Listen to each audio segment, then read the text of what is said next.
저는 첨단 무기와 전투 차량입니다. 하지만 인력을 이용한 기간 작업 역시 중요한 요소입니다. The pick and the spade are every bit as important instruments of war as the rifle and the bayonet. 전쟁이 시작됐을 때부터 공병대는 지휘관들에게 없어서는 안 될 존재였습니다. 공병대는 독창적이고 현명하며 혁신적으로 문제를 해결했습니다. 성에서의 전투부터 참호전까지, 적의 성벽에 이르는 길을 만드는 일부터 지하 터널을 만드는 일까지, 공병술은 지휘관들이 전투를 지휘 통제하는 데 매우 중요한 요소였습니다.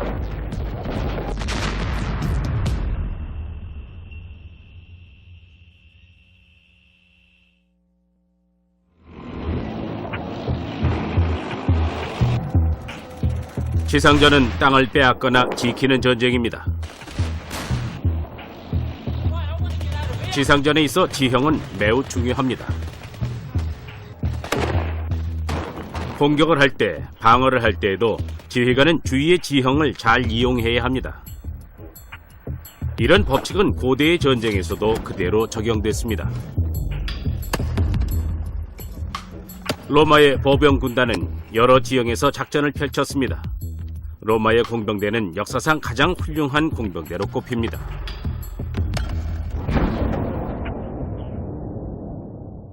서기 122년의 일입니다. 잉글랜드와 스코틀랜드의 경계가 위치한 이곳에 로마의 황제 하드리아노스는 장벽을 세워 로마의 북쪽 국경을 방어했습니다. 당시 로마의 최우수 건축 공법이 동원됐습니다. 주위의 울퉁불퉁한 지형을 그대로 이용했죠. 길이는 118km로 주위에는 요새를 구축했습니다. 방어를 철저히 하겠다는 하드리아누스의 목적을 확실하게 보여주었죠. If you have a long frontier and you don't have adequate number of people who can be deployed, then you build a wall and that keeps the enemy out and it can be guarded at much less cost. 그보다 700년 전에 세워지기 시작한 중국의 만리장성처럼 하드리아누스 방벽도 로마 제국에 쳐들어오려는 적들에게 강력한 경고의 메시지를 전하고 있습니다.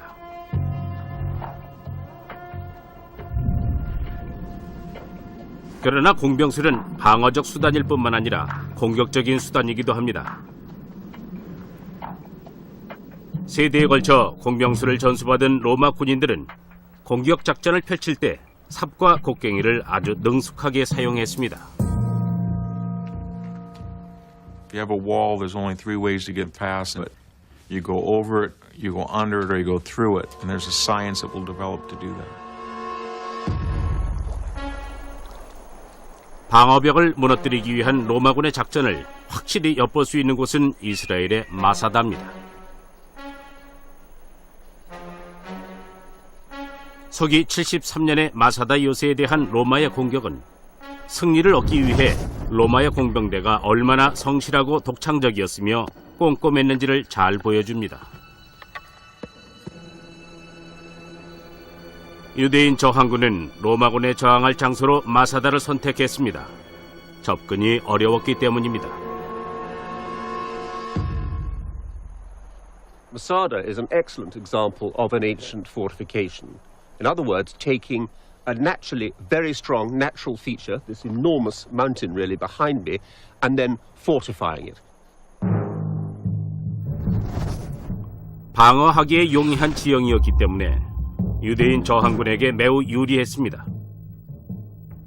하지만 로마 공병대는 주위의 지형을 검토해 저항군의 지리적 약점을 발견했고 전쟁에서 승리할 작전을 짜냈습니다. The only way that the Romans could really get to grips with the defenders at Masada was by constructing an enormous assault ramp.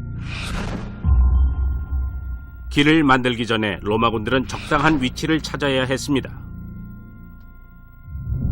그러던 중 마사다의 취약점을 발견했습니다. 요새의 서쪽에 넓은 바위가 튀어나와 있었던 것이죠. 로마군은 그곳을 기반으로 비탈길을 만들기로 했습니다. 그렇다고 해도 로마군이 만들어야 할 비탈길의 길이는 200m가 넘었습니다.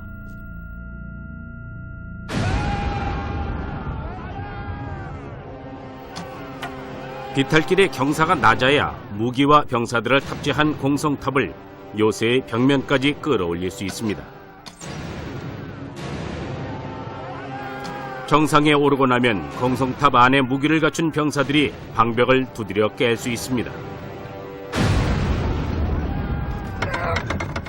로마군은 비탈길을 만드는 병사들을 위해 투석기를 이용해 방벽 정상으로 끊임없이 돌을 날렸을 것입니다.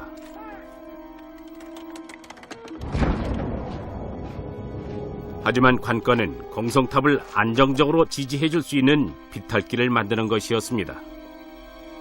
로마군이 사용한 공법에 대한 단서는 오늘날에도 찾아볼 수 있습니다.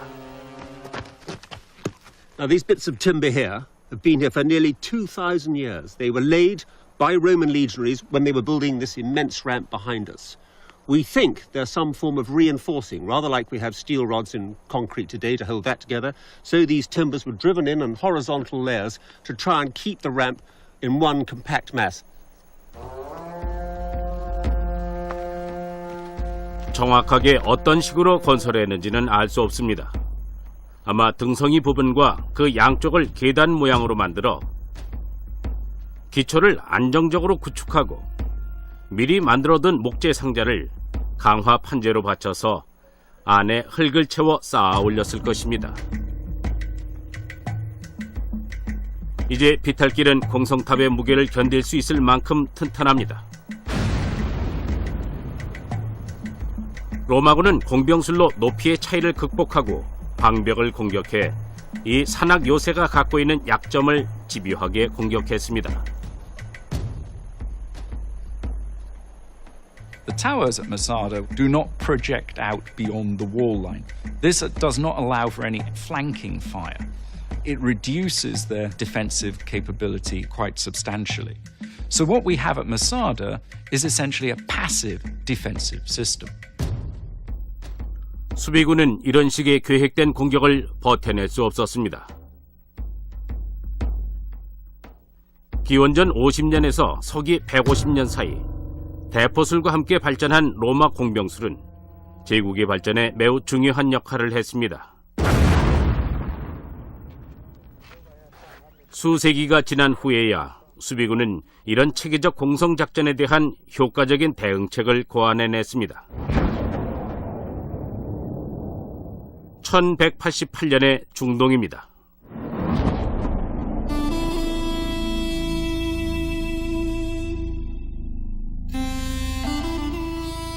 이슬람의 위대한 지도자 살라딘은 하틴 전투에서 십자군에게 엄청난 패배를 안깁니다.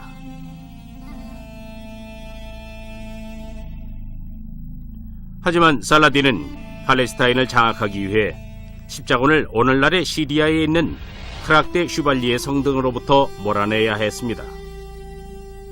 당시 십자군은 크락데 슈발리의 성을 점령하고 있었습니다. What happened in the second half of the 12th century and the first half of the 13th century is that these castles became much more massive. The whole structure tended to become taller, bigger, broader.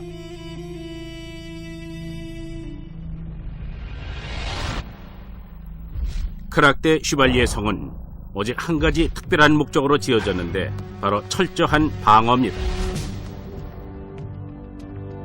그 첫 번째 예는 막루탑으로 그 위에 투석기를 배치해도 될 정도로 튼튼하게 설계됐습니다.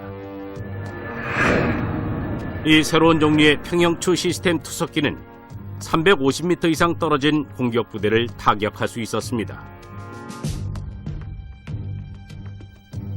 더 대단한 것은 막루들이 성의 바깥쪽에 위치하도록 되어 있어 앞쪽, 뒤쪽, 옆쪽으로까지 발사가 가능하다는 것입니다. 성의 기술자들은 다중 방어 시스템을 구축하고 싶었습니다. 그래서 선택한 한 가지 방안이 바로 동심 성벽이었습니다. Concentric walls on a castle mean an outer defense and an inner defense. And you can, in fact, have an outer, a middle, and an inner. You can take this thing quite a long way. It gives you defense in depth. 겹겹의 방어벽은 그 높이 또한 만만치 않습니다. One of the vital features of concentric design is that your inner fortifications, your inner line of wall, has to be higher than your outer, so that if the enemy does take the outer wall, they cannot use it as a fortification for themselves. They're completely overlooked by archers and defenders on the inner wall. 혹시 최악의 상황이 벌어져 성문이 뚫린다 해도 동심 성벽의 성은 방어선을 뒤로 물릴 수 있습니다. 크락데 슈발리의 성에는 성으로 들어가는 길 중간중간에 살상구역이 연속적으로 설치되어 있습니다. 이 페인트볼 총으로 데이빗 박사가 시범을 보이겠습니다. 안전 헬멧을 착용한 사람이 성 안으로 침투한 공격병의 역할입니다. 데이빗 박사의 표적이 되겠죠. 성으로 들어가는 통로를 통해 전진하는 공격병이 살상구라고 하는 구멍 사이로 노출됩니다. It's directly above the main entrance passageway which runs beneath us from the main gate to the interior of the castle. Right.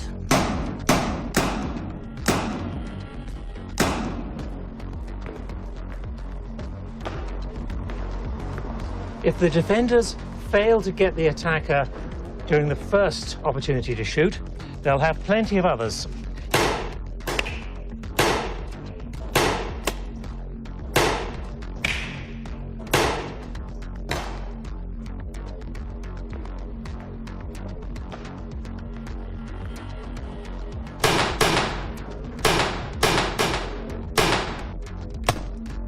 If I haven't stopped them then, I have one last chance.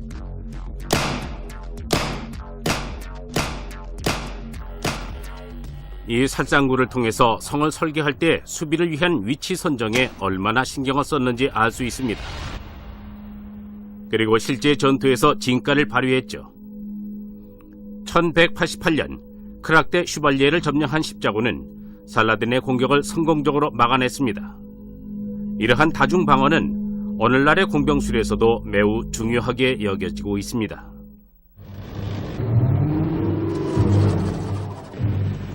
현대의 전쟁은 전개가 매우 빨라서 요새를 구축하고 있을 시간이 없을 때가 많습니다. 하지만 십자군의 성체에서 이용된 방어 병법은 아직도 유용하죠. 이곳은 팔루자 전투가 벌어지고 있는 2004년의 이라크입니다. 미군의 해병대가 이라크 반군의 공격을 뚫고 전진합니다. 양측 모두 즉석에서 전술을 구사합니다. What's gonna happen? M16s, 240. We're gonna pop up. Gonna do 5 seconds of suppression. Ready, set, go, hose up.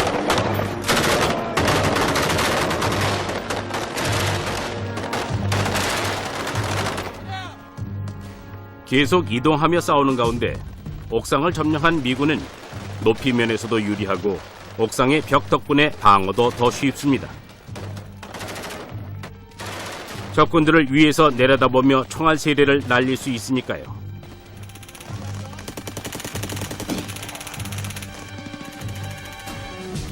그러나 팔루자의 건물들은 양측 모두에게 이점을 제공합니다. Every single street is effectively its own fortress dominated by its own miniature castles of rubble or whatever. So from a command and control point of view, it makes it incredibly difficult. 방어 전술은 전투의 승패를 결정짓는 열쇠입니다. 전쟁의 역사를 보면 방어 전술은 수많은 요인의 영향을 받습니다. 지형이 그중 하나입니다. 무기의 혁신 또한 방어 전술에 영향을 주죠. 14세기에 화약 대포가 등장하게 되면서 기존의 전투 방식에 큰 변화를 가져오게 됩니다. 공병 기술자들은 이 막강하고 새로운 위협에 적응해야 했습니다. 1480년의 발칸반도. 오늘날의 그리스인 로도스 섬입니다. 오스만 투르크군이 유럽에 한 번도 소개되지 않은 놀라운 이력의 화약 대포를 이용해 로도스 요새를 공격했습니다. 중세의 방벽은 화약 공격을 견뎌내도록 설계되지 않았죠. 소수 병력의 몰타 기사단은 무슬림의 맹공에 굳건히 버텼습니다. 2달 동안 맹공을 퍼붓던 오스만 투르크군은 결국 퇴각했습니다. 몰타 기사단은 승리했지만 안심할 수 없었습니다. 그들의 지도자인 피에르 도브송은 그들이 다시 올 것을 알고 있었죠. 도브송은 중세의 돌벽이 화력 대포에 견딜 수 없다는 것을 잘 알고 있었습니다. 그는 로도스의 방어 시설을 재정비해야 한다는 사실을 깨달았습니다. Pretty much the next morning, Pierre Dauphin gets up and says, "Whoops, we didn't win because our walls were invulnerable." And so he starts to rebuild them. They rethink the whole principles of fortification. No longer do they feel that tall, thin walls will be effective against gunpowder weapons. 벽의 두께가 2.5m에서 8m로 보강됐습니다. 이렇게 해서 보루라고 하는 새로운 방어 거점이 탄생했습니다. 이 거대한 보루에서는 주벽에서 외부를 향해 보루 밖의 공격자에게 발포할 수 있었습니다. 반격의 방법이 훨씬 더 다양해진 것입니다. 로도스에 여러 개의 보루가 세워졌습니다. 보루마다 거대한 포좌를 설치하고 대포를 배치했습니다. The guns had become so big and so powerful, 18, 20 tons, 12, 14 feet, that the Hospitallers had to build their own firing platforms, these enormous platforms, just to counter the recoil of them. 이 발사대들은 기사단이 오스만 투르크의 다음 공격을 어떻게 준비했는지 보여줍니다. It's kind of odd to walk around the walls of Rhodes and you don't see anything that is the same as another feature. It's almost as if they're experimenting with everything that anybody thinks of that might preserve the city from the guns of the Ottoman Turks.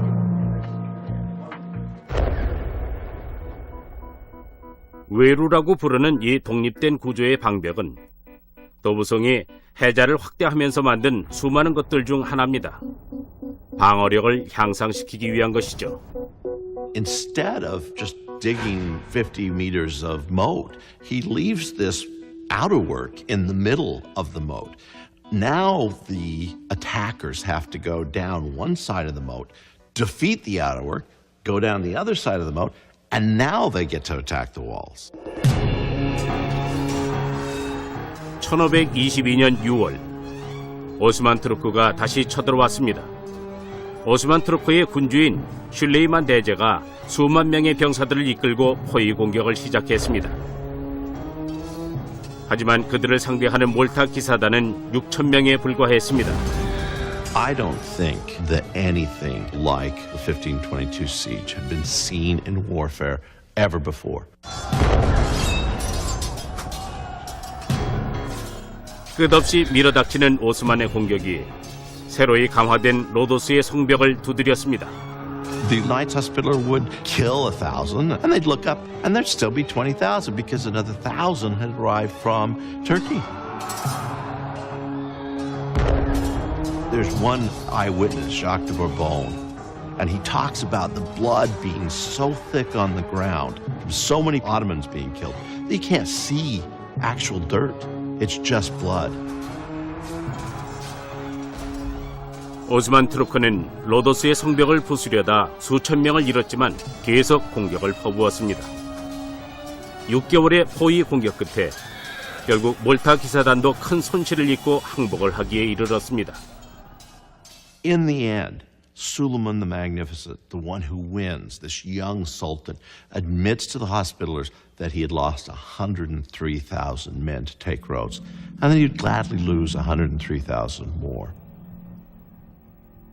몰타 기사단은 패했지만 혁신적인 방법으로 만들어진 로도스의 방벽이 얼마나 견고했는지는 증명되었습니다.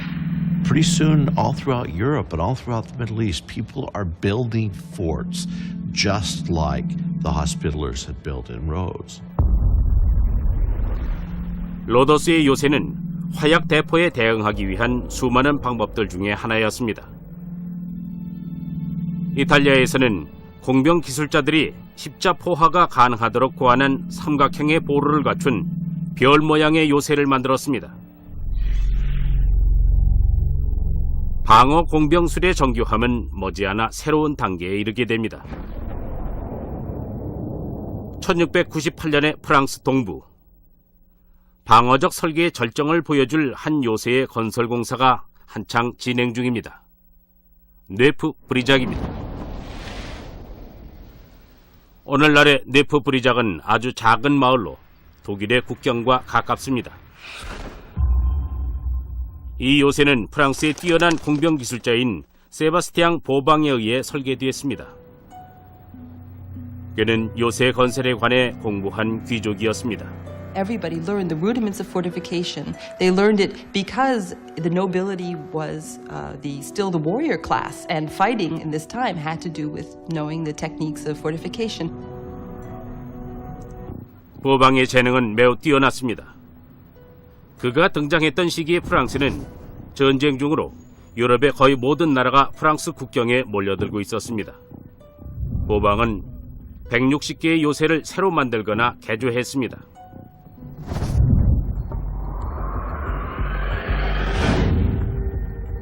보방은 이탈리아의 별 모양 요새를 기초로 자신의 요새를 설계했지만 뇌프 브리작을 보면 그가 주변의 지형을 방어에 유리하도록 독창적으로 활용한 것을 알 수 있습니다.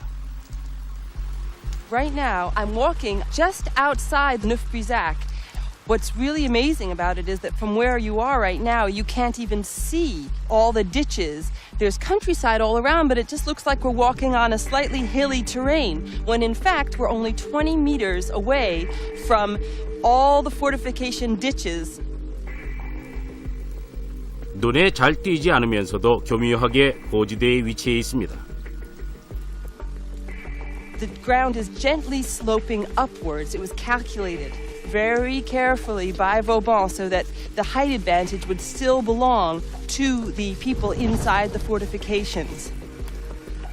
Suddenly, here you are, and you have the counterscarp, you have the ditch, you have this vast protection of the fort. At the time, all you would have seen from this point of view was earth and the barrels of guns and cannons pointed at you from soldiers positioned on the ramparts.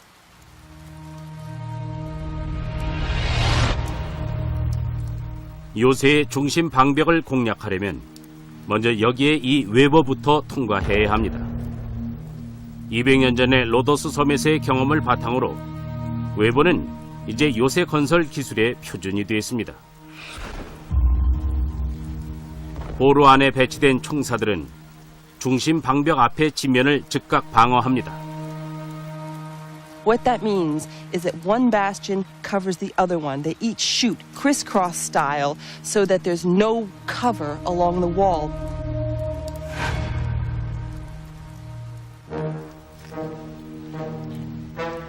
이 요새는 보루 안의 수비군이 어디든 볼 수 있도록 설계되어 있습니다. 해자로 파고드는 공격군은 살상구역에 들어오게 되는 것이죠. 뇌프 브리작은 실전에서 검증된 적이 없지만 많은 요새가 보방의 설계를 따라 했습니다. 다른 나라에서도 마찬가지였습니다.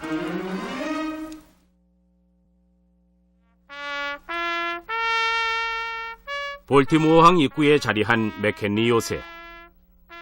1814년 미국 수비대가 이곳에서 영국 해군이 퍼붓는 엄청난 폭격을 견뎌냈고 이와 더불어 미국의 애국가가 만들어졌습니다. Fort McHenry is very much indebted to the Vauban style and the French influence. In fact, Fort McHenry was built by 3 different French military engineers. 맥켄리 요새도 네프 브리작처럼 별 모양이며 각 지점마다 보루가 있습니다. 흙으로 다진 방벽과 외루도 똑같습니다. During the British bombardment, they fired over 1,800 heavy 13-inch, 200-pound exploding shells at Fort McHenry. So you can imagine those bombs raining down and exploding over the fort. But the design of the fort and its thick, heavy walls helped shelter the men. 맹렬한 공격이 가해졌지만 수비군은 버텨냈습니다. 그렇게 미국 수비군은 영국군을 몰아냈죠. 맥켄리 요새의 성공적인 방어는 보방의 덕이었습니다. 그 이후로도 공병술은 엄청나게 변화한 무기 기술에 적응하면서 다시 한번 발전하는 모습을 보여주게 됩니다. 1864년 7월 미국 남북전쟁. 버지니아주의 피터스버그 마을이 포위됐습니다. 바야흐로 참호전의 시대가 시작되었습니다. 남부연합군의 로버트 E. 리 장군은 피터스버그를 지키기 위해 16km의 긴 방어선을 구축했습니다.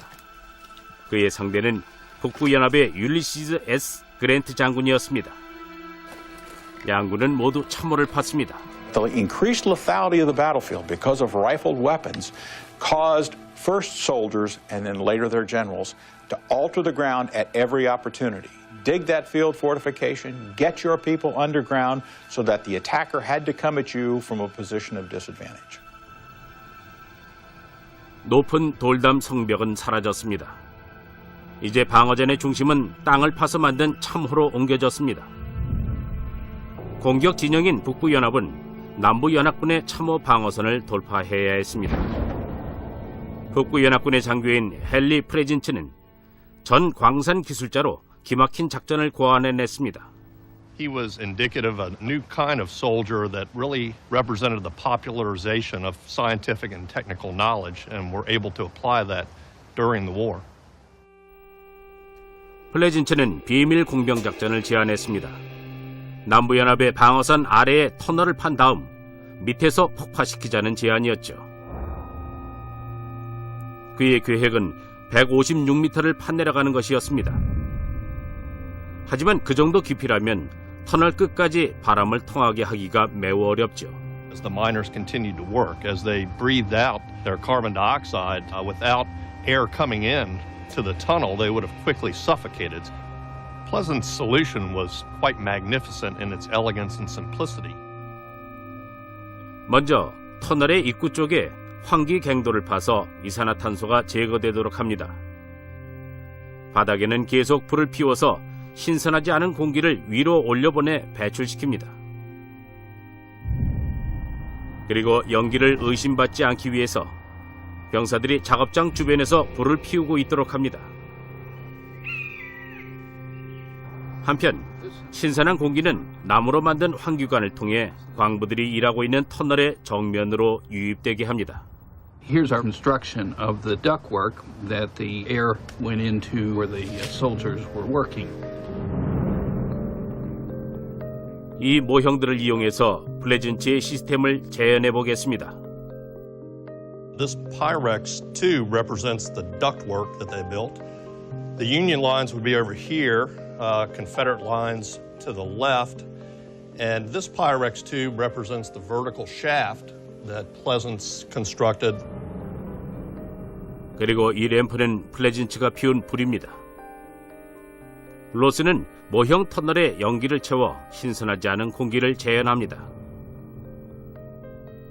램프에 불을 붙이자 연기가 데워지면서 상승해 터널 밖으로 빠져나갑니다.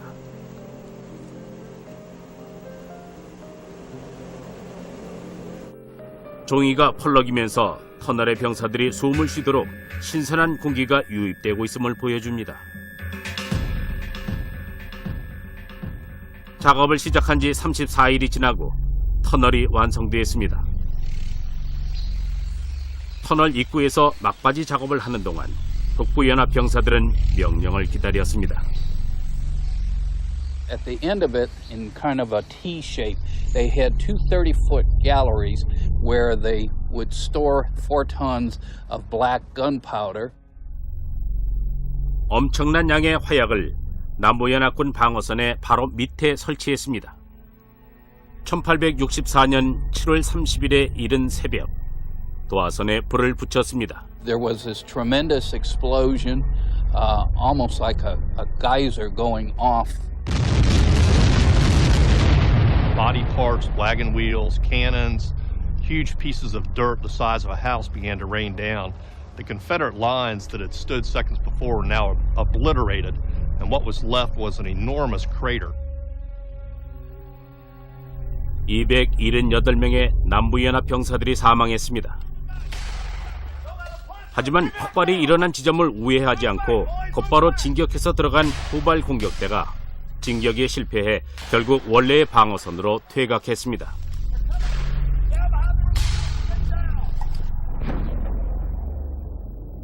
그러나 폭발로 만들어진 이 커다란 구덩이와 헨리 프레진치의 터널은 공병수를 이용한 문제점 찾기와 그 해결 방안을 보여주었습니다.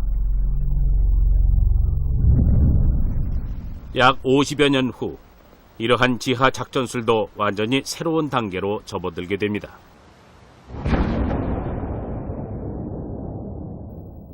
(1916년) 봄 1차 세계대전, 프랑스의 베르댕 전장입니다. 독일과 프랑스 군대는 격전지 안에 갇혀 있었습니다. 양군은 전술적으로 중요한 보콰이의 언덕 아래에 커다란 터널을 팠습니다. 군 건축 역사가인 사이먼 페퍼는 조사를 위해 이곳을 방문했습니다. 여기는 프랑스군이 파놓은 터널 중 한 곳의 입구입니다. 지하에는 갱도 입구에서 파낸 흙의 운송에 쓰였던 철로 일부가 아직도 남아 있습니다. Below the hill of Vauquois, there is an absolute mass of tangled network of tunnels, each one trying to get under the enemy's tunnels so that they could destroy them or break into them and kill the miners. 언덕의 남쪽에는 프랑스군의 터널 연결망이 있었고 북쪽에는 독일군의 연결망이, 그 사이에는 보콰 마을이 있었습니다. 총 17km가 넘는 길이의 터널이 뚫려 있었죠. 프랑스군은 하루 작업량을 마치면 터널을 나올 수 있었지만 독일군은 그렇지 않았습니다. Their men lived in the tunnels for weeks at a time, lodging in little dugout chambers off the main galleries. 독일군의 흔적은 사방에서 발견됩니다. 이곳의 벽에는 철십자의 훈장이 새겨져 있습니다. All warfare is horrible, but the underground war of mining and countermining must be amongst the most horrible in most people's imagination, where you're operating in the dark, in foul conditions, running with water, trying to work quietly so that you weren't overheard by the enemy. It's at risk either of being blown to eternity or suddenly find your workings invaded by fighters armed with clubs and knives for a grim fight in the dark.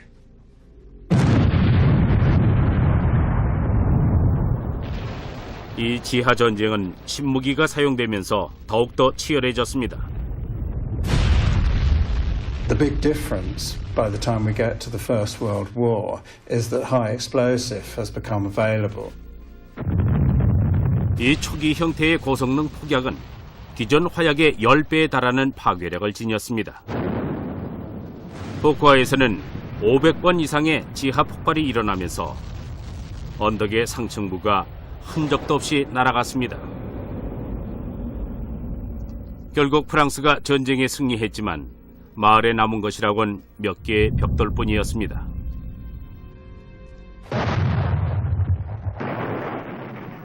(1차) 세계대전에서의 공병 방어 기술은 지하에서만큼이나 지상의 전장에서도 발달했습니다.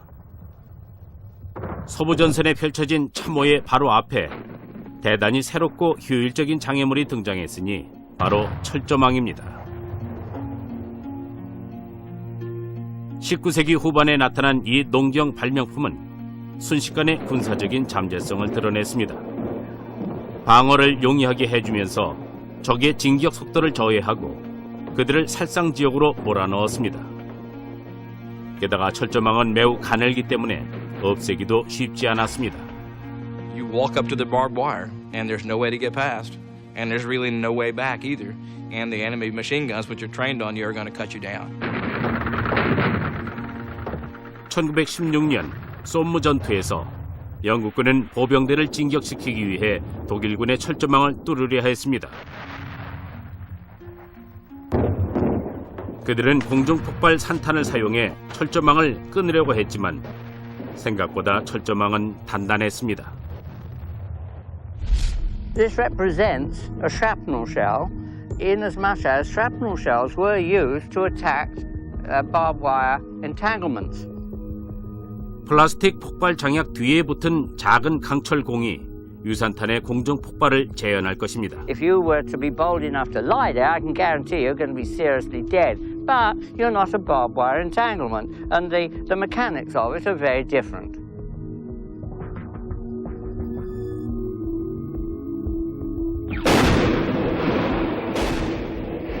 철조망 약 1m 위에서 폭발했습니다.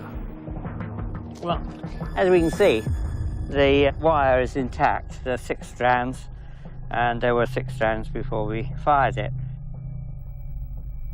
폭발물은 나무를 관통했지만 철조망에는 거의 피해를 주지 못했습니다. 결국 솜무 전선에서 독일군을 공격한 영국의 보병대는 엄청난 대가를 치러야 했죠. On the northern sectors of the battlefield, perhaps about 2/3 of the battlefield, the barbed wire was not cut. Barbed wire was perhaps the most crucial element in predicting the outcome of a battle. 철조망만이 1차 대전의 유일한 공병 기술의 혁신은 아니었습니다. 전술상으로 중요했던 프랑스의 마을을 지키기 위해 새로운 종류의 요새가 세워졌습니다.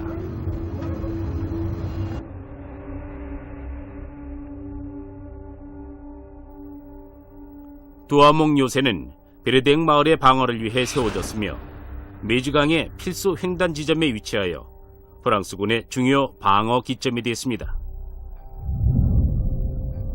적군의 증강된 전력과 사정거리에 맞서기 적합한 구조였죠. Most of these fortifications are underground, and the tops of them are protected by earth to absorb the shock and the concussion of artillery blasts. 그러나 두아몽을 보호하는 건 흙뿐만이 아니었습니다. 맨 처음 요새가 세워진 건 1870년대였지만 30년이 흐르고 프랑스인들은 요새가 구식임을 알게 됐죠. We're on the south face of Fort Douaumont. What we can see here is very clear evidence of the upgrade that took place shortly before the First World War. The light-coloured stone is the original design for the fort. The grey material, the concrete here, is the massive thickening that took place in response to the added power of artillery. 두아몽은 급진적인 군부가 바라는 이상적인 요새입니다. The fortress system at Verdun is not one fort, and it's not one gigantic set of walls that connect one another. What it is instead is a system of large forts and smaller forts, what the French called ouvrages, that are designed to protect one another and cover one another. 19개의 요새가 촘촘히 이어져 베르댕을 방어합니다. 이 시스템 역시 서로를 지원하는 형태를 가진 보반 요새의 보루처럼 서로의 방어 구역이 겹치게 되죠. 각각의 요새는 적군이 대포를 사용해 방어벽을 부수려고 시도할 때 공격을 무력화시킵니다.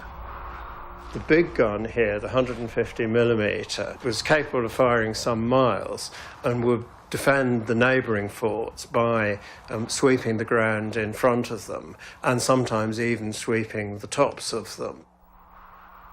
그 대신 두아몽 요새는 근처의 요새에서 지원을 받을 수 있었습니다. The loss of a fort did not necessarily mean that the entire system collapsed. You could still fight from the other forts. 십자군 전쟁 때 사용됐던 동심성벽 구조의 요새처럼 방어벽 두께 싸움이 시작됐죠. 그러나 현대전다운 면모도 갖추었습니다. 베르댕 요새 시스템은 중요한 전투를 통해 시험받게 됩니다.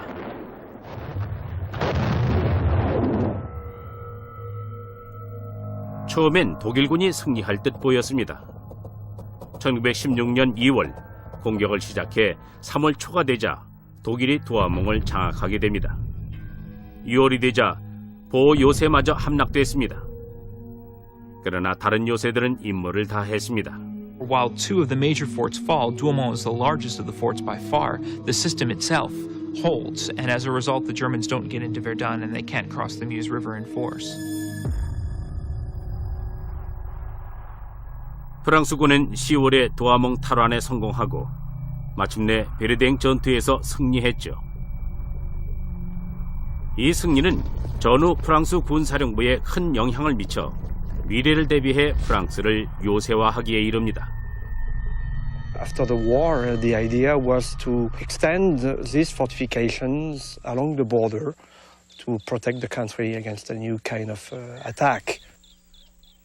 프랑스 수뇌부는 급격한 국내 출산율 하락 때문에 독일과의 전쟁에서 불리해질 수도 있다는 것을 깨달았습니다. The French in the 1930s had a major manpower problem. They could not compete with Germany in terms of mobilizable manpower of military age.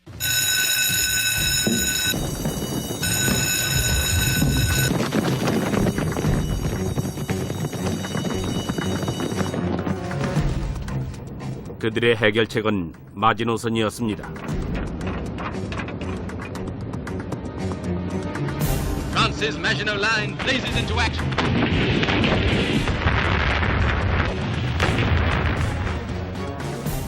이는 베르댕의 방어 시스템과 유사한 점이 많았습니다. The theory behind the Maginot Line is to take some of those same principles, underground fortifications, interlocking systems, systems that mutually reinforce one another, to create a defensive line that would help France in a future war. 프랑스의 군 입법가들은 이런 수비법으로 지휘 및 통제가 가능할 거라고 믿었습니다. 오늘날 동프랑스의 언덕에는 마지노선의 일부가 감춰져 있습니다. 장갑, 기관총, 총좌, 대전차 함정, 대인 함정까지 말이죠. 모두 하켄베르크 요새의 일부입니다. 마지노선은 연쇄적으로 연결된 컴뱃 블록입니다. 가령 이곳 오블록에는 모든 빈 공간에 각종 대포들이 들어차 있었습니다. 지금은 상당 부분 노출돼 있지만 1930년대엔 감춰져 있었죠. 위장 관측탑은 하켄베르크의 수많은 특징 중 하나였습니다. By the standards of the time, the Maginot Line was really incredibly sophisticated. They were using all the technologies that could be used at that time. I mean, revolving turrets with a high rate of fire. 전기 동력의 총좌가 배치되어 있습니다. 이 안에 탑재된 대포가 솟아올라 포탄을 몇 발 쏜 후 시야에서 사라져버리죠. 하켄베르크의 상당 부분이 지하에 감춰져 있습니다. 터널의 길이는 10km로 지하 전용 열차가 다닙니다. 만약 전기가 끊기면 디젤 엔진을 가동시켜 자가발전 동력을 전투 구역에 제공하도록 설계되었습니다. 마지노선의 구석구석은 당대 최고의 기술력을 자랑합니다. The defensive is supreme, i.e. it's far better to sit in your defenses and smash the enemy to pieces as he attacks you, rather than move out of those defenses and be the people who are doing the dying. 2차 대전이 다가오고 전투가 가까워졌습니다. 독일 지휘관들은 마지노선을 직접 공격하라고 지시할 수 없다는 사실을 잘 알고 있었죠. 대신 고정된 방어 시설의 약점을 공략했습니다. And it's hardly surprising that when they launched their major attack against France in 1940 that they would not do so in northeastern France, which was very well defended, but rather through Belgium, which was a lot more weakly defended. The Maginot Line did its job. The Germans did not attack it in 1940. They went around it because they respected the power of the Maginot Line. 성공의 비결은 속도와 기동성이었습니다. 마지노선을 구시대의 유물로 만들었죠. 전격전, 신속한 전차와 공습용 비행기의 동시 공격을 뜻하는 이 작전이 전쟁에서 빛을 발했습니다. 독일군은 벨기에 진격이 가능해졌고 프랑스는 국경의 취약점을 드러내게 된 것입니다. 이러한 경험에도 불구하고 독일은 태평양 방벽을 통해 똑같은 한계를 지닌 고정 방어선을 사용하는 실수를 저질렀습니다. 거대한 이 콘크리트 방어벽은 서유럽의 해안선을 따라 건설됐죠. 그러나 1944년 D-Day, 방어벽이 정복됩니다. When you try to rely upon static defenses to defend great long frontiers, really you're never going to achieve the densities of strength that you need to stop an enemy anywhere. The enemy's always got the initiative. He can decide where to attack, in what strength to attack, to what purpose to attack. 2차 세계대전 이후 전쟁의 성공을 결정하는 주요 요소로는 한층 향상된 기동력, 전장의 환경에 빠르게 적응하거나 조직을 변화시킬 수 있는 지휘관의 능력을 꼽을 수 있습니다. 또한 세계 각국의 이해타산이 충돌하는 21세기에는 공병술의 활용이 그 어느 때보다도 중요해졌습니다. 직접 전장을 지휘하고 통제하는 지휘관들은 공격이나 수비에서 유리한 위치를 선점하기 위해 공병술을 사용합니다. 이 영국 공병대는 아프가니스탄의 바그람 공군기지에 임시 요새를 세우고 있습니다.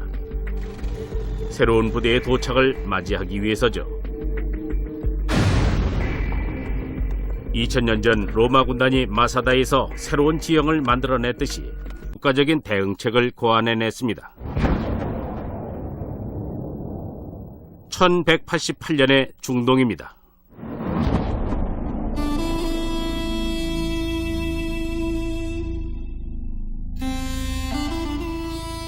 이슬람의 위대한 지도자 살라딘은 하틴 전투에서 십자군에게 엄청난 패배를 안깁니다.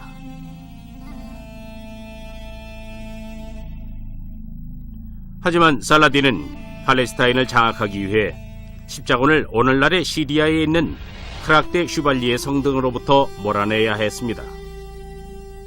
당시 십자군은 크락데 슈발리의 성을 점령하고 있었습니다. What happened in the second half of the 12th century and the first half of the 13th century is that these castles became much more massive. The whole structure tended to become taller, bigger, broader.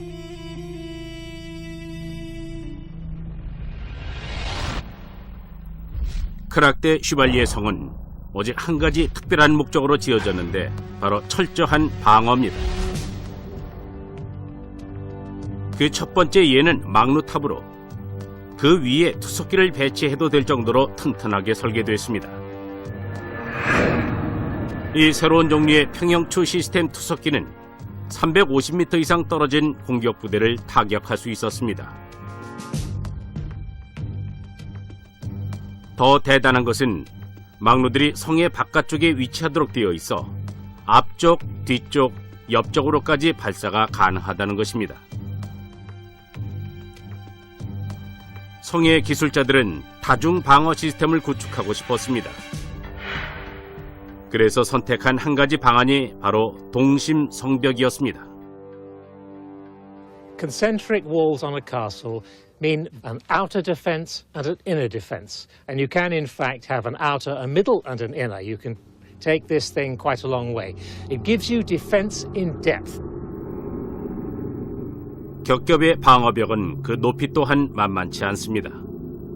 One of the vital features of concentric design is that your inner fortifications, your inner line of wall, has to be higher than your outer, so that if the enemy does take the outer wall, they cannot use it as a fortification for themselves. They are completely overlooked by archers and defenders on the inner wall.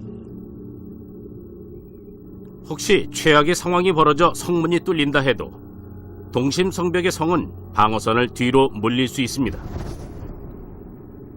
크락데 슈발리에 성에는 성으로 들어가는 길 중간중간에 살상구역이 연속적으로 설치되어 있습니다.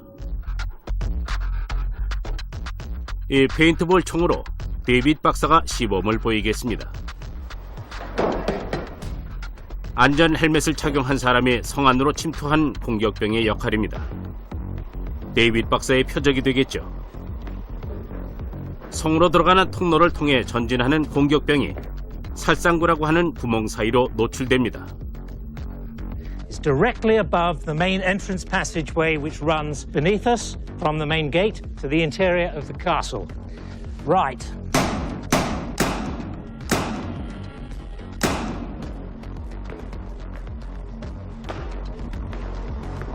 If the defenders fail to get the attacker during the first opportunity to shoot, they'll have plenty of others.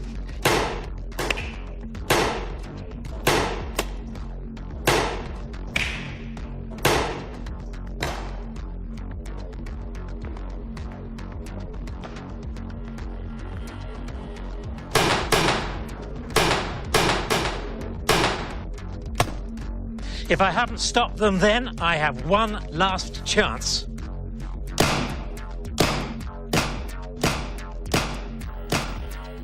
이 살상구를 통해서 성을 설계할 때 수비를 위한 위치 선정에 얼마나 신경을 썼는지 알 수 있습니다. 그리고 실제 전투에서 진가를 발휘했죠. 1188년 크락데 슈발리에를 점령한 십자군은 살라딘의 공격을 성공적으로 막아냈습니다. 이러한 다중 방어는 오늘날의 공병술에서도 매우 중요하게 여겨지고 있습니다.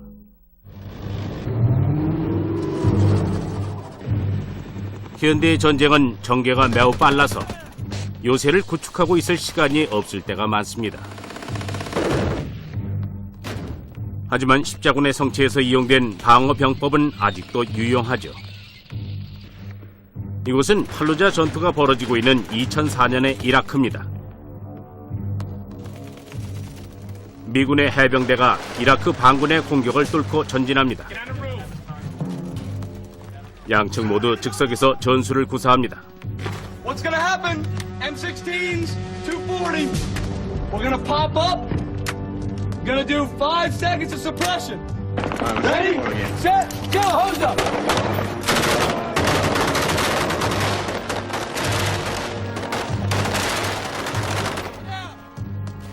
계속 이동하며 싸우는 가운데 옥상을 점령한 미군은 높이 면에서도 유리하고 옥상의 벽 덕분에 방어도 더 쉽습니다. 적군들을 위에서 내려다보며 총알 세례를 날릴 수 있으니까요.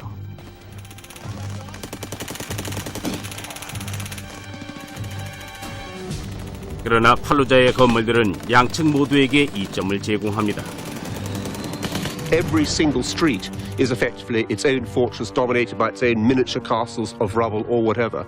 So from a command and control point of view, it makes it incredibly difficult.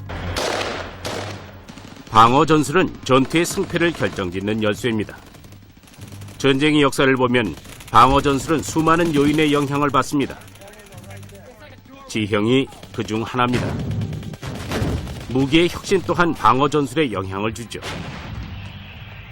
14세기에 화약 대포가 등장하게 되면서 기존의 전투 방식에 큰 변화를 가져오게 됩니다. 공병 기술자들은 이 막강하고 새로운 위협에 적응해야 했습니다. 1480년의 발칸반도, 오늘날의 그리스인 로도스 섬입니다. 오스만 투르크군이 유럽에 한 번도 소개되지 않은 놀라운 유력의 화약 대포를 이용해 로도스 요새를 공격했습니다. 중세의 방벽은 화약 공격을 견뎌내도록 설계되지 않았죠. 소수 병력의 몰타 기사단은 무슬림의 맹공에 굳건히 버텼습니다. 2달 동안 맹공을 퍼붓던 오스만 투르크군은 결국 퇴각했습니다. 몰타 기사단은 승리했지만 안심할 수 없었습니다. 그들의 지도자인 피에르 도브송은 그들이 다시 올 것을 알고 있었죠. 도브송은 중세의 돌벽이 화력 대포에 견딜 수 없다는 것을 잘 알고 있었습니다. 그는 로도스에 방어할 수 있도록 설계되어 있습니다. 해자로 파고드는 공격군은 살상구역에 들어오게 되는 것이죠. 네프 브리작은 실전에서 검증된 적이 없지만 많은 요새가 보방의 설계를 따라 했습니다. 다른 나라에서도 마찬가지였습니다.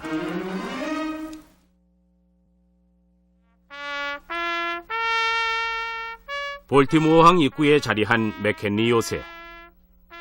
1814년 미국 수비대가 이곳에서 영국 해군이 퍼붓는 엄청난 폭격을 견뎌냈고 이와 더불어 미국의 애국가가 만들어졌습니다. Fort McHenry is very much indebted to the Vauban style and the French influence. In fact, Fort McHenry was built by 3 different French military engineers. 맥켄리 요새도 네프 브리작처럼 별 모양이며 각 지점마다 보루가 있습니다. 흙으로 다진 방벽과 위로도 똑같습니다. During the British bombardment, they fired over 1,800 heavy 13-inch, 200-pound exploding shells at Fort McHenry. So you can imagine those bombs raining down and exploding over the fort. But the design of the fort and its thick, heavy walls helped shelter the men. 맹렬한 공격이 가해졌지만 수비군은 버텨냈습니다. 그렇게 미국 수비군은 영국군을 몰아냈죠. 맥켄리 요새의 성공적인 방어는 보방의 덕이었습니다. 그 이후로도 공병술은 엄청나게 변화한 무기 기술에 적응하면서 다시 한번 발전하는 모습을 보여주게 됩니다. 1864년 7월 미국 남북전쟁. 버지니아주의 피터스버그 마을이 포위되었습니다. 바야흐로 참호전의 시대가 시작되었습니다. 남부연합군의 로버트 E. 리 장군은 피터스버그를 지키기 위해 16km의 긴 방어선을 구축했습니다. 그의 상대는 북부연합의 율리시즈 S. 그랜트 장군이었습니다. 양군은 모두 참호를 팠습니다. The increased lethality of the battlefield because of rifled weapons caused first soldiers and then later their generals to alter the ground at every opportunity. Dig that field fortification, get your people underground so that the attacker had to come at you from a position of disadvantage. 높은 돌담 성벽은 사라졌습니다. 이제 방어전의 중심은 땅을 파서 만든 참호로 옮겨졌습니다. 공격 진영인 북부연합은 남부연합군의 참호 방어선을 돌파해야 했습니다. 북부연합군의 장교인 헨리 프레진츠는 전 광산 기술자로 기막힌 작전을 고안해냈습니다. He was indicative of a new kind of soldier that really represented the popularization of scientific and technical knowledge, and were able to apply that during the war. 플레진츠는 비밀 공병 작전을 제안했습니다. 남부연합의 방어선 아래에 터널을 판 다음 밑에서 폭파시키자는 제안이었죠. 그의 계획은 156m를 파내려가는 것이었습니다. 하지만 그 정도 깊이라면 터널 끝까지 바람을 통하게 하기가 매우 어렵죠. As the miners continued to work, as they breathed out their carbon dioxide without air coming in to the tunnel, they would have quickly suffocated. Pleasant's solution was quite magnificent in its elegance and simplicity.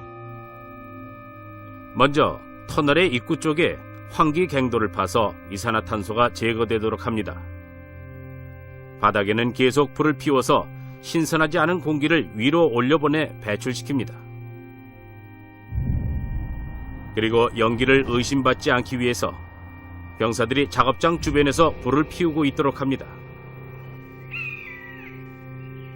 한편 신선한 공기는 나무로 만든 환기관을 통해 광부들이 일하고 있는 터널의 정면으로 유입되게 합니다. Here's our construction of the ductwork that the air went into where the soldiers were working. 이 모형들을 이용해서 플레전츠의 시스템을 재현해 보겠습니다. This Pyrex 2 represents the ductwork that they built. The Union lines would be over here, Confederate lines to the left, and this Pyrex 2 represents the vertical shaft that Pleasant's constructed. 그리고 이 램프는 플레전츠가 피운 불입니다. 로스는 모형 터널에 연기를 채워 신선하지 않은 공기를 재현합니다. 램프에 불을 붙이자 연기가 데워지면서 상승해 터널 밖으로 빠져나갑니다.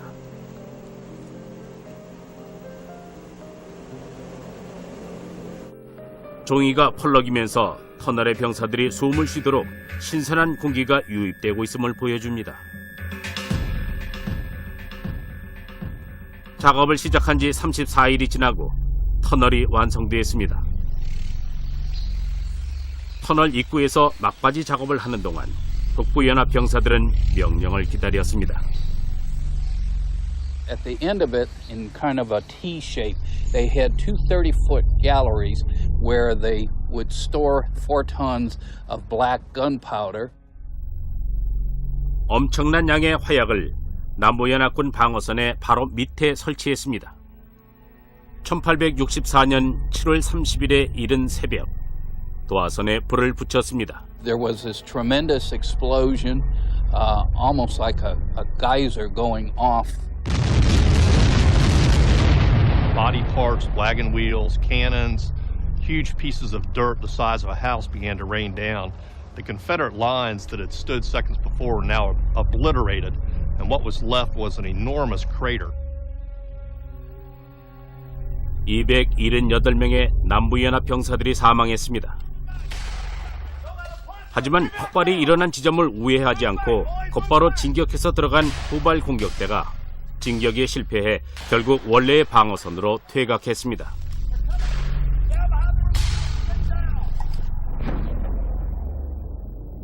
그러나 폭발로 만들어진 이 커다란 구덩이와 헨리 프레진츠의 터널은 공병수를 이용한 문제점 찾기와 그 해결 방안을 보여주었습니다. 약 50여 년 후 이러한 지하 작전술도 완전히 새로운 단계로 접어들게 됩니다.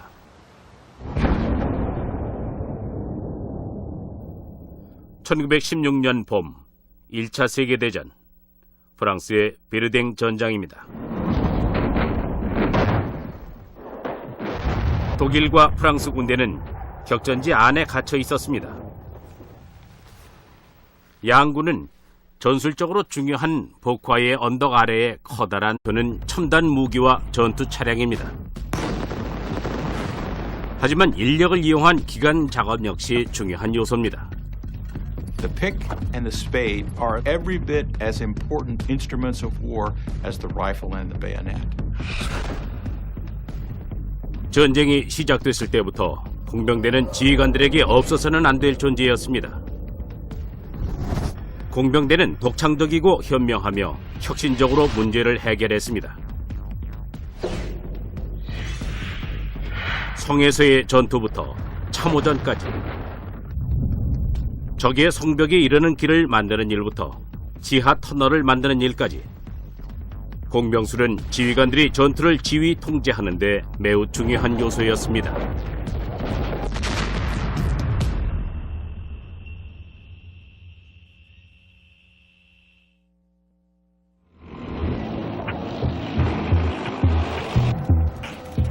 지상전은 땅을 빼앗거나 지키는 전쟁입니다. 지상전에 있어 지형은 매우 중요합니다. 공격을 할 때, 방어를 할 때에도 지휘관은 주위의 지형을 잘 이용해야 합니다. 이런 법칙은 고대의 전쟁에서도 그대로 적용됐습니다. 로마의 보병 군단은 여러 지형에서 작전을 펼쳤습니다. 로마의 공병대는 역사상 가장 훌륭한 공병대로 꼽힙니다.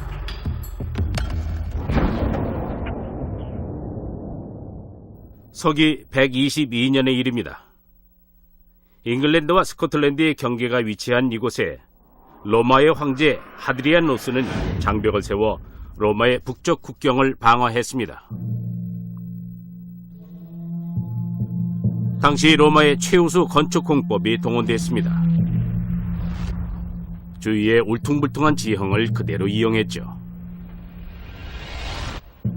길이는 118km로 주위에는 요새를 구축했습니다. 방어를 철저히 하겠다는 하드리아누스의 목적을 확실하게 보여주었죠. If you have a long frontier and you don't have adequate number of people who can be deployed, then you build a wall, and that keeps the enemy out and it can be guarded at much less cost. 그보다 700년 전에 세워지기 시작한 중국의 만리장성처럼 하드리아누스 방벽도 로마 제국에 쳐들어오려는 적들에게 강력한 경고의 메시지를 전하고 있습니다.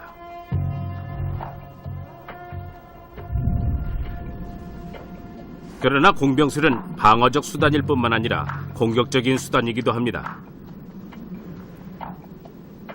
세대에 걸쳐 공병술을 전수받은 로마 군인들은 공격 작전을 펼칠 때 삽과 곡괭이를 아주 능숙하게 사용했습니다. If you have a wall, there's only 3 ways to get past it. You go over it, you go under it, or you go through it. And there's a science that will develop to do that. 방어벽을 무너뜨리기 위한 로마군의 작전을 확실히 엿볼 수 있는 곳은 이스라엘의 마사다입니다.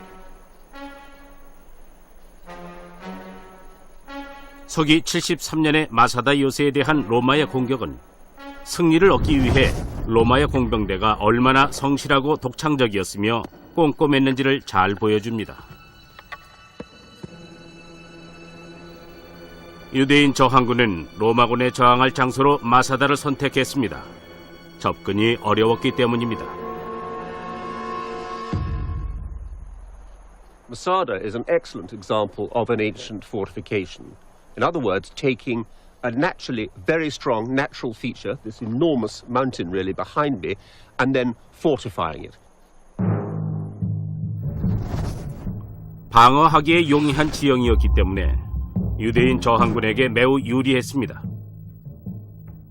하지만 로마 공병대는 주위의 지형을 검토해 저항군의 지리적 약점을 발견했고 전쟁에서 승리할 작전을 짜냈습니다. The only way that the Romans could really get to grips with the defenders at Masada was by constructing an enormous assault ramp. 길을 만들기 전에 로마군들은 적당한 위치를 찾아야 했습니다. 그러던 중 마사다의 취약점을 발견했습니다. 요새의 서쪽에 넓은 바위가 튀어나와 있었던 것이죠. 로마군은 그곳을 기반으로 비탈길을 만들기로 했습니다. 그렇다고 해도 로마군이 만들어야 할 비탈길의 길이는 200m가 넘었습니다.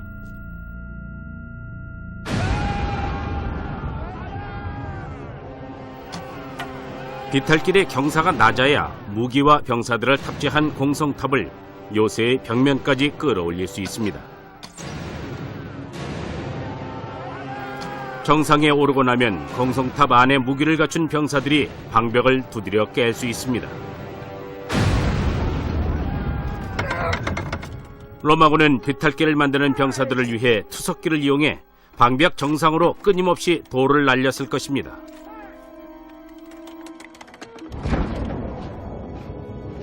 하지만 관건은 공성탑을 안정적으로 지지해줄 수 있는 비탈길을 만드는 것이었습니다. 로마군이 사용한 공법에 대한 단서는 오늘날에도 찾아볼 수 있습니다. Now these bits of timber here have been here for nearly 2,000 years. They were laid by Roman legionaries when they were building this immense ramp behind us.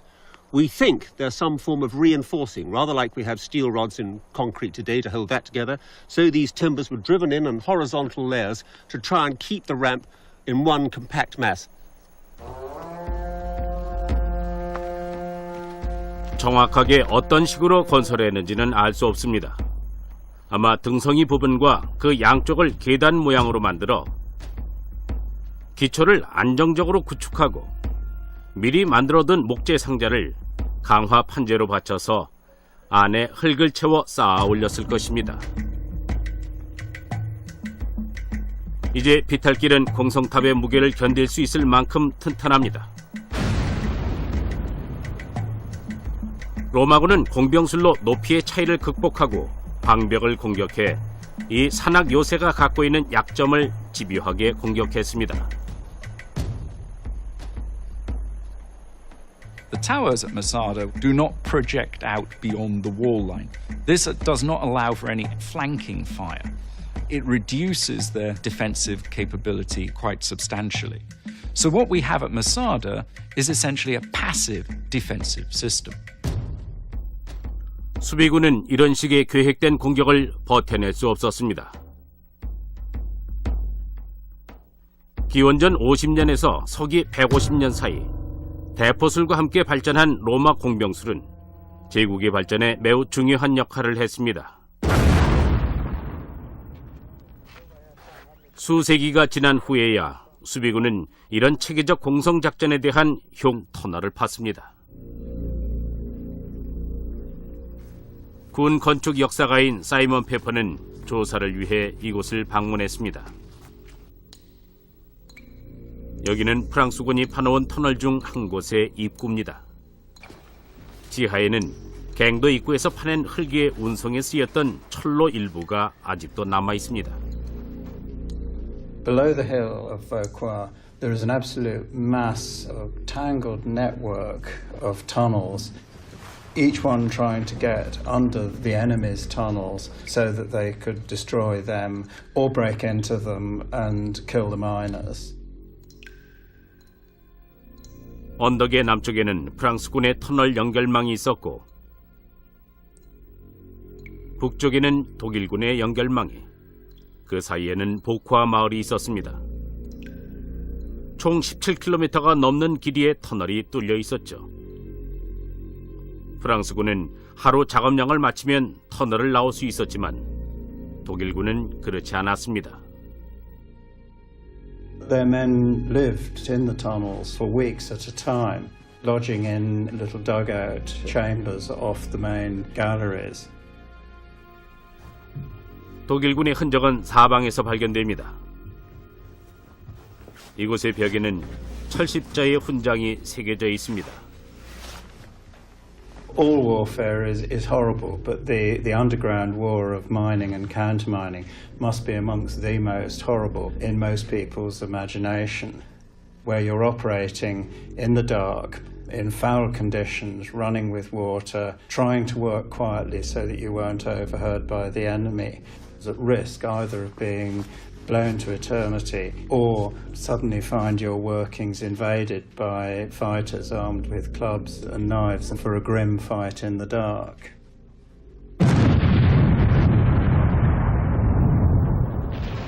이 지하 전쟁은 신무기가 사용되면서 더욱더 치열해졌습니다.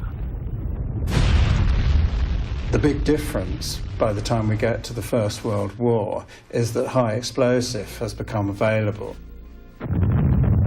이 초기 형태의 고성능 폭약은 기존 화약의 10배에 달하는 파괴력을 지녔습니다. 보쿠아에서는 500번 이상의 지하 폭발이 일어나면서 언덕의 상층부가 흔적도 없이 날아갔습니다.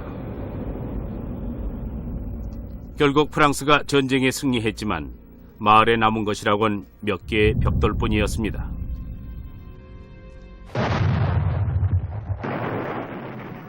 (1차) 세계대전에서의 공병 방어 기술은 지하에서만큼이나 지상의 전장에서도 발달했습니다.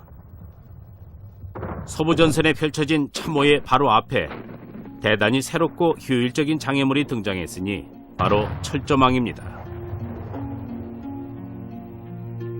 19세기 후반에 나타난 이 농경 발명품은 순식간에 군사적인 잠재성을 드러냈습니다. 방어를 용이하게 해주면서 적의 진격 속도를 저해하고 그들을 살상지역으로 몰아넣었습니다. 게다가 철조망은 매우 가늘기 때문에 없애기도 쉽지 않았습니다. You walk up to the barbed wire, and there's no way to get past, and there's really no way back either. And the enemy machine guns, which are trained on you, are going to cut you down. 1916년 솜무 전투에서 영국군은 보병대를 진격시키기 위해 독일군의 철조망을 뚫으려 했습니다. 그들은 공중폭발 산탄을 사용해 철조망을 끊으려고 했지만 생각보다 철조망은 단단했습니다. This represents a shrapnel shell, in as much as shrapnel shells were used to attack barbed wire entanglements. 플라스틱 폭발 장약 뒤에 붙은 작은 강철공이 유산탄의 공중 폭발을 재현할 것입니다. If you were to be bold enough to lie there, I can guarantee you're going to be seriously dead. But you're not a barbed wire entanglement, and the mechanics of it are very different.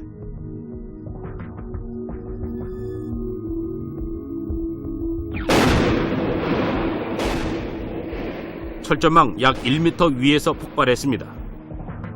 Well, as we can see, the wire is intact. There are 6 strands, and there were 6 strands before we fired it. 폭발물은 나무를 관통했지만 철조망에는 거의 피해를 주지 못했습니다. 결국 솜무 전선에서 독일군을 공격한 영국의 보병대는 엄청난 대가를 치러야 했죠. On the northern sectors of the battlefield, perhaps about 2/3 of the battlefield, the barbed wire was not cut. Barbed wire was perhaps the most crucial element in predicting the outcome of a battle. 철조망만이 1차 대전의 유일한 공병 기술의 혁신은 아니었습니다. 전술상으로 중요했던 프랑스의 마을을 지키기 위해 새로운 종류의 요새가 세워졌습니다.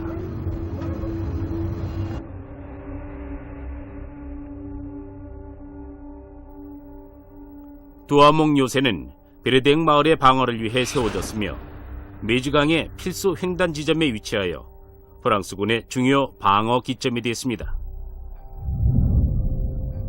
적군의 증강된 전력과 사정거리에 맞서기 적합한 구조였죠. Most of these fortifications are underground, and the tops of them are protected by earth to absorb the shock and the concussion of artillery blasts. 그러나 두아몽을 보호하는 건 흙뿐만이 아니었습니다. 맨 처음 요새가 세워진 건 1870년대였지만 30년이 흐르고 프랑스인들은 요새가 구식임을 알게 됐죠. We're on the south face of Fort Douaumont. What we can see here is very clear evidence of the upgrade that took place shortly before the First World War. The light-coloured stone is the original design for the fort. The grey material, the concrete here, is the massive thickening that took place in response to the added power of artillery. 두아몽은 급진적인 군부가 바라는 이상적인 요새입니다. The fortress system at Verdun is not one fort, and it's not one gigantic set of walls that connect one another. What it is instead is a system of large forts and smaller forts, what the French called ouvrages, that are designed to protect one another and cover one another.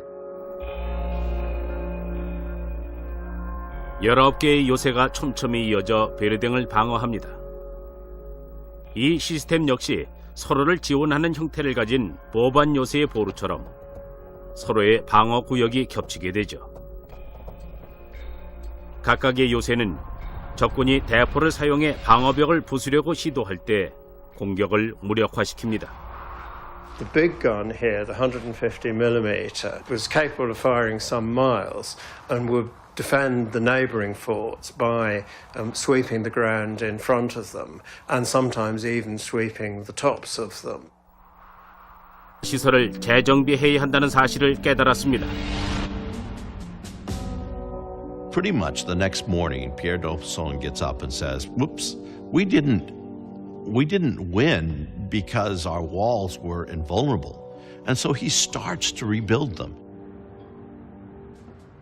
They rethink the whole principles of fortification. No longer do they feel that tall, thin walls will be effective against gunpowder weapons. 벽의 두께가 2.5m에서 8m로 보강됐습니다. 이렇게 해서 보루라고 하는 새로운 방어 거점이 탄생했습니다. 이 거대한 보루에서는 주벽에서 외부를 향해 보루 밖의 공격자에게 발포할 수 있었습니다. 반격의 방법이 훨씬 더 다양해진 것입니다. 로도스에 여러 개의 보루가 세워졌습니다. 보루마다 거대한 포좌를 설치하고 대포를 배치했습니다.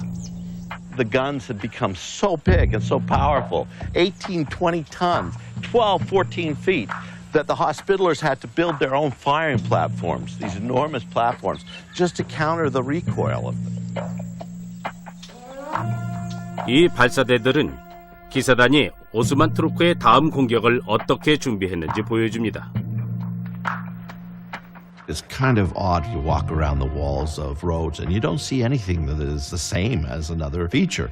It's almost as if they're experimenting with everything that anybody thinks of that might preserve the city from the guns of the Ottoman Turks.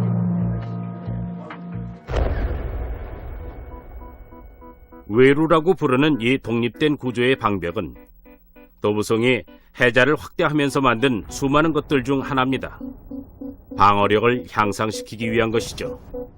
Instead of just digging 50 meters of moat, he leaves this outerwork in the middle of the moat.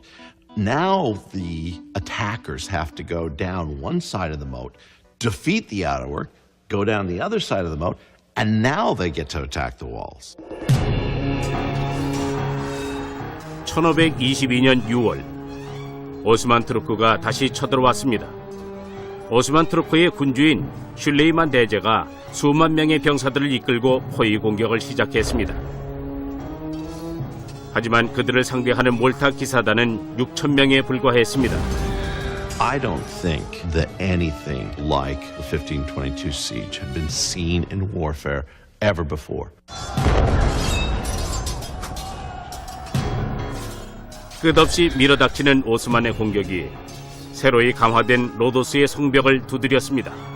The Knights Hospitaller would kill 1,000 and they'd look up and there'd still be 20,000 because another 1,000 had arrived from Turkey. There's one eyewitness, Jacques de Bourbon, and he talks about the blood being so thick on the ground, so many Ottomans being killed, that you can't see actual dirt. It's just blood. 오스만 투르크는 로도스의 성벽을 부수려다 수천 명을 잃었지만 계속 공격을 퍼부었습니다. 6개월의 포위 공격 끝에 결국 몰타 기사단도 큰 손실을 입고 항복을 하기에 이르렀습니다.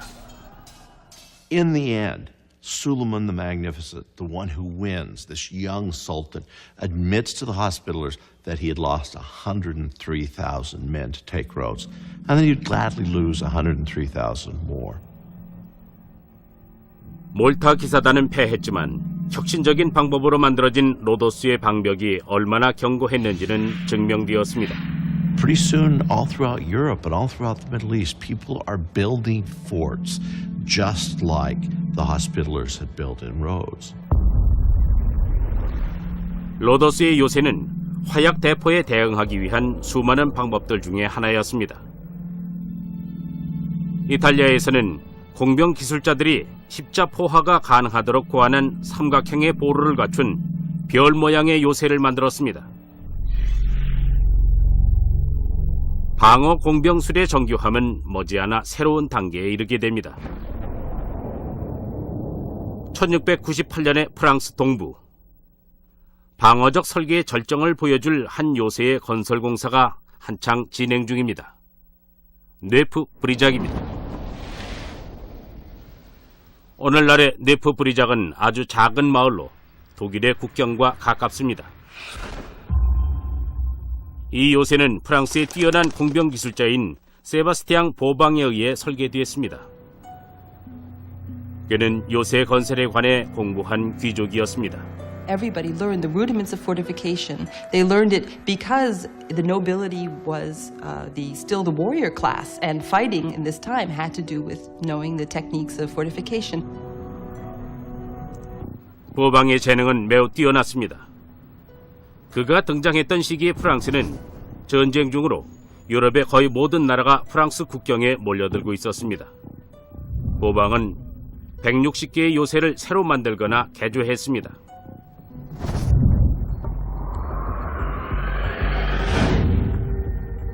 보방은 이탈리아의 별 모양 요새를 기초로 자신의 요새를 설계했지만 네프 브리작을 보면 그가 주변의 지형을 방어에 유리하도록 독창적으로 활용한 것을 알 수 있습니다. Right now, I'm walking just outside Neuf-Brisach. What's really amazing about it is that from where you are right now, you can't even see all the ditches. There's countryside all around, but it just looks like we're walking on a slightly hilly terrain, when in fact we're only 20 meters away from all the fortification ditches. 눈에 잘 띄지 않으면서도 교묘하게 고지대에 위치해 있습니다. The ground is gently sloping upwards. It was calculated very carefully by Vauban so that the height advantage would still belong to the people inside the fortifications. Suddenly, here you are, and you have the counterscarp, you have the ditch, you have this vast protection of the fort. At the time, all you would have seen from this point of view was earth and the barrels of guns and cannons pointed at you from soldiers positioned on the ramparts.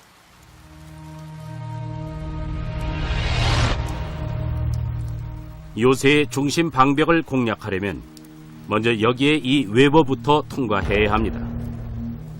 200년 전의 로도스 섬에서의 경험을 바탕으로 웨버는 이제 요새 건설 기술의 표준이 되었습니다. 보루 안에 배치된 총사들은 중심 방벽 앞의 지면을 즉각 방어합니다.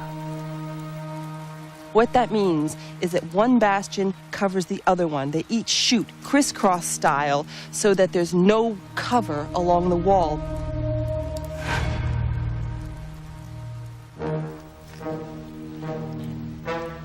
이 요새는 보루 안의 수비군이 어디든